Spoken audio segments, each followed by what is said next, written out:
The story of Rolls Royce. Late in April 1904, word reached the young motor racing fanatic, the Honourable Charles Stewart Rolls, that a Manchester miller's son had built an all-British car capable of matching the continental machines that had dominated the racing scene for years. Hurrying to Manchester, Rolls presented himself at the automotive engineer's workshop, which was little more than a barn. "I'm Charles Rolls," he said, extending his hand, "and I," said the other, accepting it, "am Henry Royce." Neither of the two men could have foreseen it then, but that handshake was soon to lead to a business partnership that was to give the motoring world one of the most highly refined, efficient, internal combustion engines in history. Wasting no time, Rolls asked Royce if he might inspect the automobile of which he had heard so much. Would his visitor care to take a spin with him? Charles Royce sat enthralled alongside the driver as the engine smoothly applied its power to the wheels and then sped along the road with no more than a gentle humming sound. This, Rolls quickly decided, was the car for which he had been searching. Compared to this smooth-running, almost silent engine, the Continental power plants were but clumsy, bone-shaking monstrosities. Back at the workshop, the delighted Rolls offered to market all the cars Royce could produce. Again the two shook hands, this time to signify the fusing of Rolls' organising brilliance and Royce's engineering genius into the mighty manufacturing company that was to sweep the world as Rolls-Royce. Not only did the Rolls-Royce motor car win acclaim as the epitome of mechanical perfection, but military experts have declared that the company's engines fitted to the Hurricane and Spitfire fighters during World War II were chiefly responsible for the Battle of Britain victory. The Honourable Charles Stewart Rolls, the financial wizard behind the Rolls-Royce motor empire, was born in 1877, the son of Baron and Baroness Longentock of Monmouthshire. In keeping with the family tradition, young Charles received his education first at Eton and then at Trinity College, Cambridge, where he won a half-blue as a member of the university's champion cycling team. Although Rolls had always had a mechanical bent, it developed at the university, and he turned his room at Trinity into a laboratory packed with newfangled electrical gadgets. Not long after receiving his degree in mechanics and applied sciences, Charles Rolls took off for France, where, unlike England, automobile experiments and production were booming.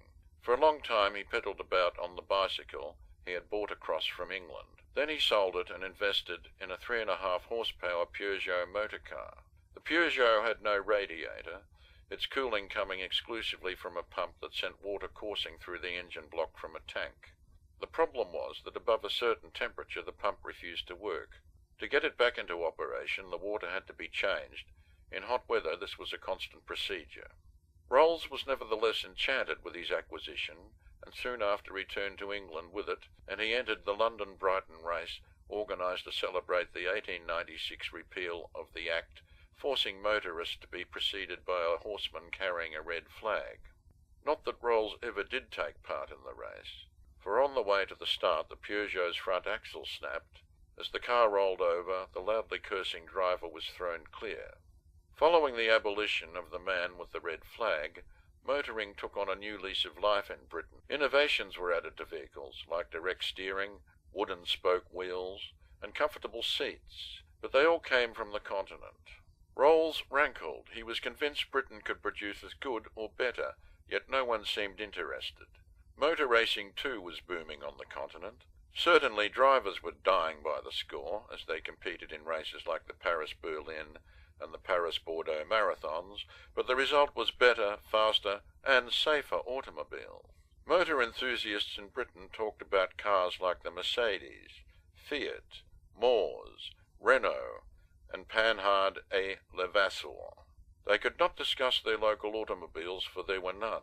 In 1896, a British-built Daimler jolted from John O'Groats to Land's End at an average speed of 10 miles an hour, including numerous stops.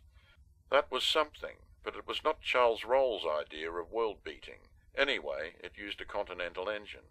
Then in 1900, the newspaper magnate Lord Northcliffe decided to sponsor a motor trial from Hyde Park in London to Bristol, Edinburgh, and then back to Hyde Park, a distance of 1,000 miles. Among the entries were 13 Daimlers and the first Napier car ever built. Rolls took part in a 12-horsepower Panhard and won the marathon comfortably. The win would have pleased him more, he said later, had he been driving a British car. In 1902, with his parents' financial support, Rolls set himself up as a car dealer in London, and although he was constantly looking for a good British car, he was forced to deal exclusively in continental vehicles because he would handle only the best. Meanwhile, Henry Royce, the dedicated motor mechanic who had learned his trade in France, had brought a French Deauville back with him. After testing it thoroughly, he had decided he could build a better automobile himself. In 1902, he began work on a 10-horsepower two-cylinder vehicle. When completed, it looked little different from the Continental machines. The real difference was in its precision engineering, and that was the vehicle Charles Rolls tested late in April 1904. For him it represented a dream come to reality with its quiet, slightly humming engine, almost incredible power, and absence of vibration. Following the agreement between Rolls and Royce to work together to get their car on the market, Rolls took a stand at the Paris Motor Show the following December, and the world's first Rolls Royce went on public display. The award of a gold medal to the car by the judges proved that at last Britain had the potential not only to match but to best the world in automobile manufacture. Actually, it was not until the Paris Motor Show was over that the two separate firms of Rolls and Royce were legally amalgamated, and their joint product was officially given the name Rolls-Royce. After lengthy conferences between Rolls and Royce, it was decided that Royce, in charge of vehicle manufacture, should tool up to produce a two-cylinder car that would sell for £395, a three-cylinder for £500, and a six-cylinder at £890. The first handmade cars that came out of the factory were masterpieces of Royce's engineering art, smoother, quieter, and more powerful than their European counterparts. Now it was up to Rolls to promote the new Rolls-Royce cars, and the best way to do this, he decided, was to get some VIPs to ride in one and then comment favourably on it. Learning that the Royal Duke of Connaught was to make a military inspection of the south coast, Rolls arranged an interview and, using his pleasing personality to full effect, persuaded the Duke to make the journey in a Rolls. On the first day's run, the 10-horsepower Rolls-Royce in which the Duke travelled covered 250 trouble-free miles, and it carried on in the same manner for the rest of the trip, creating what was then a record for fault-free endurance. Because the Rolls-Royce first passenger had been a Royal Duke, the nation's aristocracy and money tycoons all clamoured for similar vehicles. Rolls and Royce could have sold their product by the hundreds of units, but it was impossible for production to keep up with the sudden demand, and anyway, Rolls wanted to prove their worth on the racetrack. In 1905, two Rolls-Royces were entered in the Isle of Man race. Rolls took the wheel of one while a works foreman drove the other. Soon after the starter's gun roared, Rolls stripped the gears from his car and had to retire, but the other went on to cross the finishing line first, although it won only second place on adjusted times. A month later, the famed racing driver Charles Jarrett sent a 40-horsepower Crossley thundering over the miles between London and Monte Carlo in a time that amazed the world of motoring. But it didn't amaze Charles Rolls. He said he could do better, and in an ordinary production Rolls-Royce knocked 3 hours off Jarrett's record. Both Rolls and Royce were adamant that their new models would not be marketed until they had passed a series of tests that would have put most contemporary cars on the scrap heap.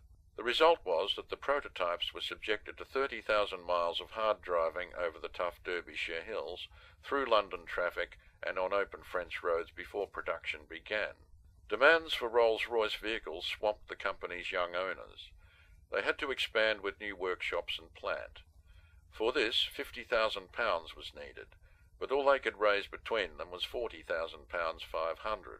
So one day, early in 1906, the Honourable Charles Rolls approached the wealthy Yorkshireman Arthur Briggs, explained his company's problems and said, "Unless we get £10,000 soon, we are sunk."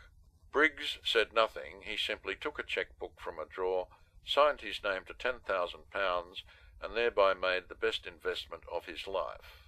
With this money, Rolls-Royce put into production its masterpiece, the beautifully designed, perfectly engineered vehicle which Rolls dubbed the Silver Ghost.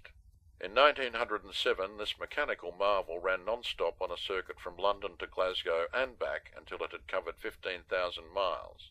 It thus beat the former non-stop record by more than 7,000 miles. With every motoring enthusiast who could afford the price of a Rolls Royce practically begging for one of the vehicles, further promotion was scarcely necessary, and Charles Rolls returned to his old love of flying. Back in his university days he had been an ardent balloonist, and in 1901 he launched the Aero Club, later the Royal Aero Club. Then in December 1903, Orville Wright became airborne in a heavier-than-air machine. When he and his brother Wilbur later built 6 planes in England, Charles Rolls brought the first off the assembly line. In June 1910, Rolls made the first two-way crossing of the Channel, and a month later entered the Wright aircraft in a flying meeting at Bournemouth. Before the meeting, Rolls decided that a tail fitted to his normally tailless aircraft would give the machine more stability.